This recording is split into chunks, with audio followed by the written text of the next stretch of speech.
Hi there, creative friend. Welcome to class 10 of NSD 2023. This year I decided to do something fun, a little waterfall mini book. This is something that you can either use on its own, or you can change the scale and add it to another mini book or on a layout.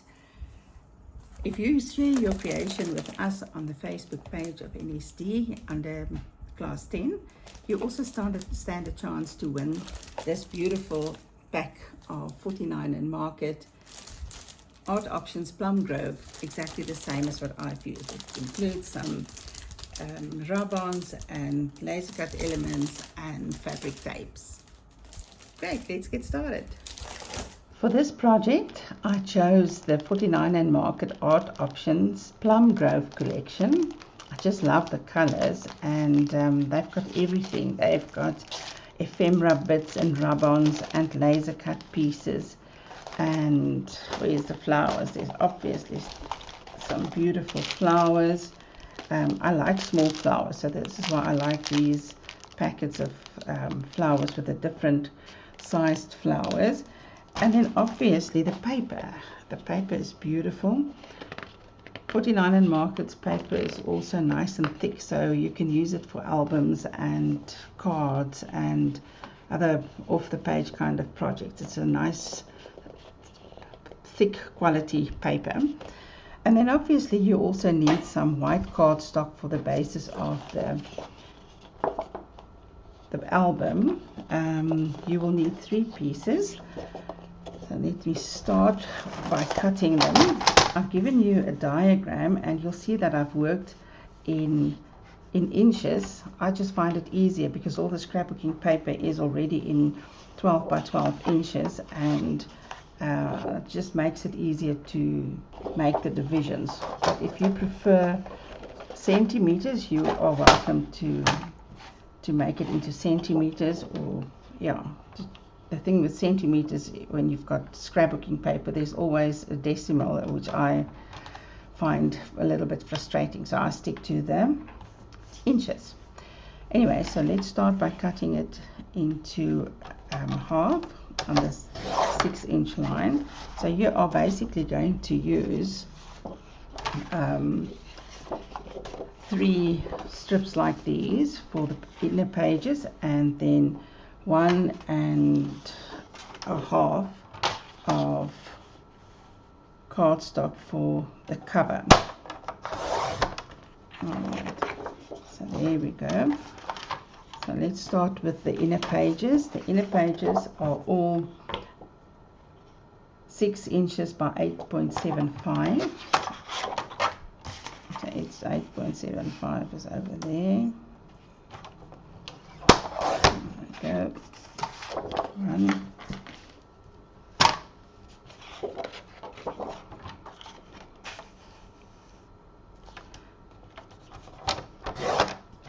2,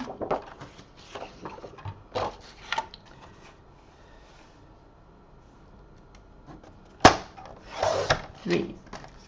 Okay, I've got a fancy scoreboard, but I think for today we are just going to use the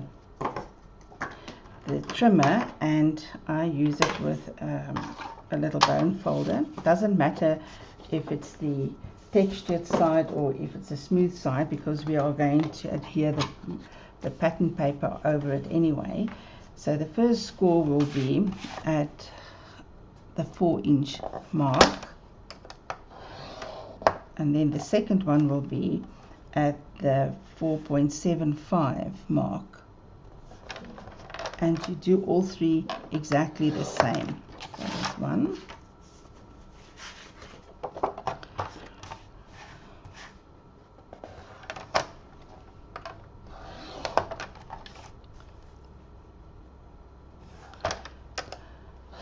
2,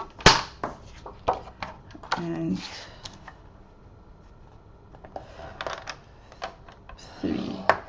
When you do this, just make sure that your paper is nicely fits against the rim at the top, because otherwise it's going to be skewed, and it's quite important that everything lines up nicely. So there's the 3 inner pieces, and then the outer cover we will need to score at first 3 inches,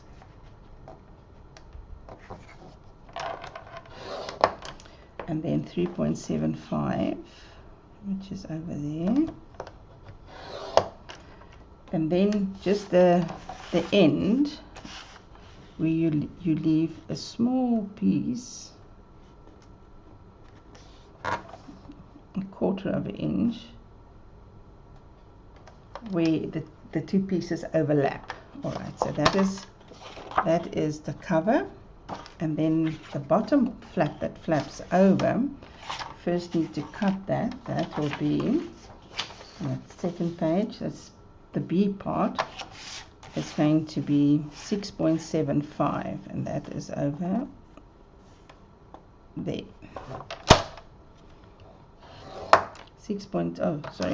Cut 6.75, and then score on the 6-inch line. Now I make the spine wider because once you start decorating your inner pages with all the embellishments and flowers, you need a little bit of extra space. All right, so let's just start with the inner pages. Let's fold them over.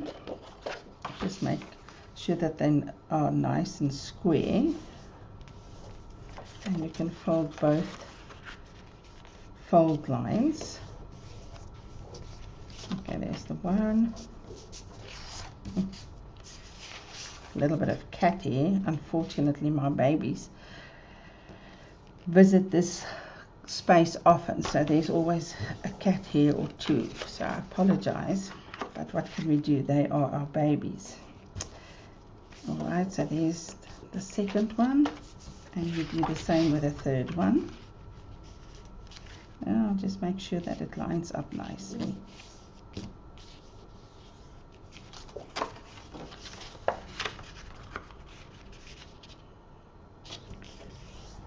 Cool. So that's done. Them are done. All right, now you do the same with the. Let's make sure that it's nice and square.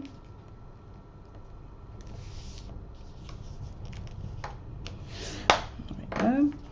And then at the bottom, it's a little bit skewed, but anyway. All right, and this is the bottom part. So we will do the same with this flap. Just fold it over. And there we go. All right, so you are going to adhere the flap over here. So what I do is I will put double-sided tape on this thin part. If you like to use a different method of glue or red tape or whatever, that's your prerogative. You can do that. Okay. All right. Let's just get this off. There we go.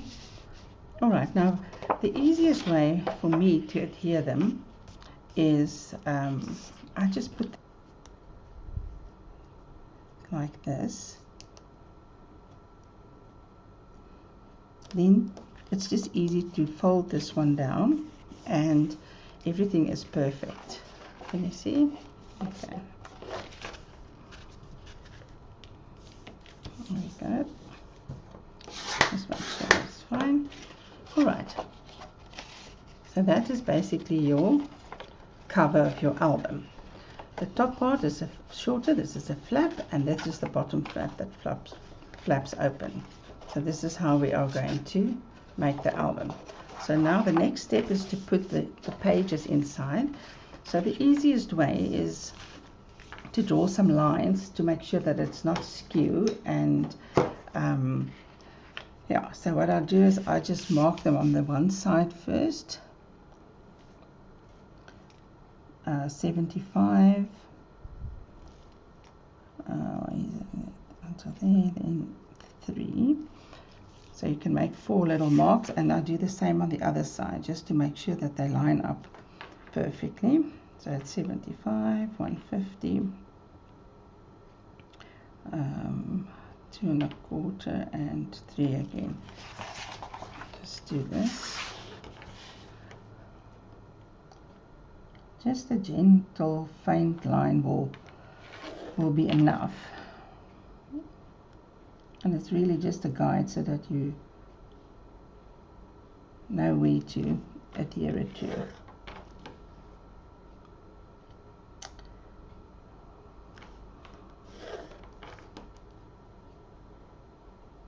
Okay. I find it's easiest to put the tape on the spine part. I use the red tape, and because the insides will carry a lot of embellishments and paper, and what I do is I put it close to the top fold so that that is where the heavy part, that's the top part. If you have one that is wide enough, then obviously it doesn't matter, but I'm not going to put an extra piece. I don't think it's necessary, but if you feel that you can add some glue so that it doesn't lift up, you can do that as well. I don't necessarily do it, but one can do it. Alright, so this is the 3 inner pages. There we go. Okay, just make sure that it's stuck nicely. Yeah, good. There we go. All right, and then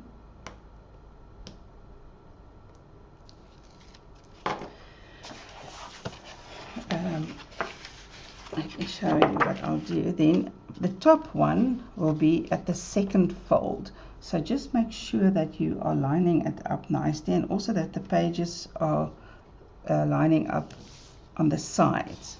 All right, so that can fold over nicely, and there you have your first inner pages. Okay, now the second one will be back at the next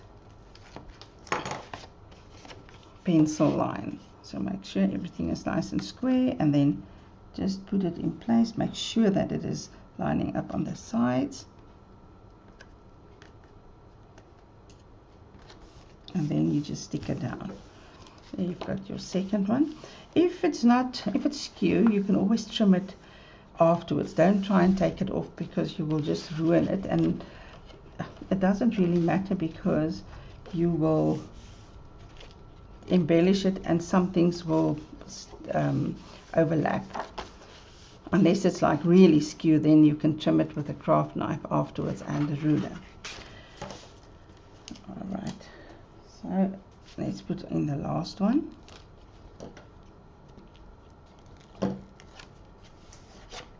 Okay, so you do the same as before, just sort of line it up on the top and the sides and make sure that it fits nicely. And there you go. You've got your inner pages inside your album, and that's your cover. So this is basically what it looks like. Alright, this is quite flimsy, but you must know it will be more stiff once you've got all your papers inside. What I like to do with an album like this is I'd put a cardboard at the back to make it more stiff and more sort of manageable when you handle it, easier to handle, because otherwise it is quite flimsy and you want it to be nice and stiff. But if you put a nice stiff cardboard at the back, then it is a sturdy album. So we will do that as we go on. So there you've got it. Before we add the cardboard to the back, I actually want to put some washi tape, or this is fabric tape, in the areas in between the pages, like I've done here. So all I did was I took some tape, washi tape or fabric tape, this is fabric tape, and I've put it in the areas over here. So this is not exactly the same width, but it can still work. There will be a little bit of a white frame, but that's okay. I'm just using the thin one here. And the reason why I do this first is I want to just fold it over so that it doesn't come off or undone, like you can see. And then the top and bottom spine, I do a little bit differently. I do it sort of right around. This one is a little bit broader. So I put it over the complete spine area.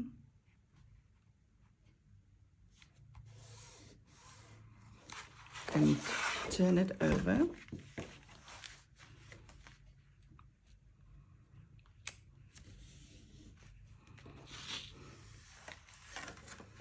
And just let it overlap a little. I know some tapes need a little bit of glue because they come undone. So if yours is not that gluey and sticky, then yeah, it is advisable to do a little bit of, or add a little bit of glue as well. So let's just make sure. There we go.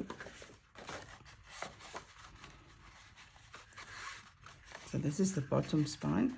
So the pattern paper are going to cover that. So we've done this. Yes, and then I think we are now ready to put the back on. I've already put some red tape on the back. Let's see, what is this? With heavy materials like cardboard or chipboard, I use the red tape because it is a little bit stronger and stick better. I know some people prefer glue, which is also okay. All right, so let's see how we can do this. And this is normally quite tricky to get it nice and not skew. Oh, let me just see there. It's tape not nice. Okay. All right. Let's put this down.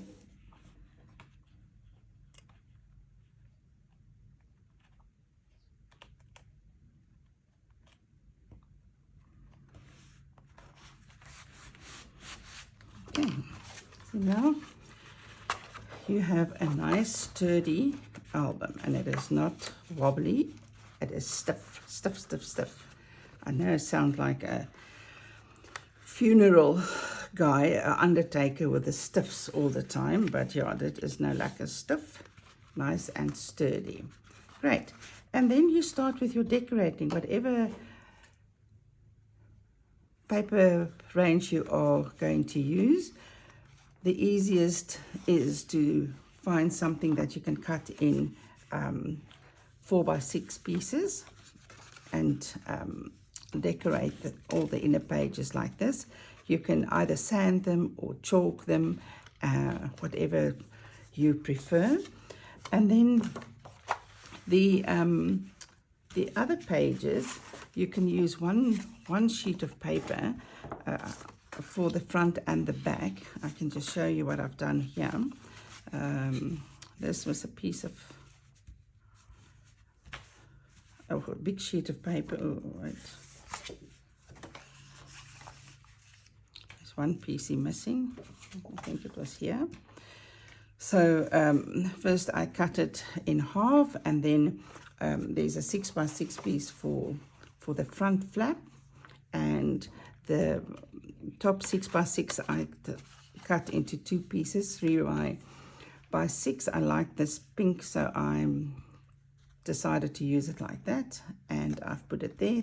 This is for the inside. Then obviously you need another 6x6 piece for here. This one can go inside, and this can go on the back. I've already done that just to show you. Here is my album. It will obviously look different to yours because you are going to use a different collection. But yes, this is the album. I've added some Velcro thingamajigs over here so that it can stay closed. Here's my tape. I've put a shaker box in a frame on the front with my little flowers. Yes, like I think you must know by now, I do love little flowers.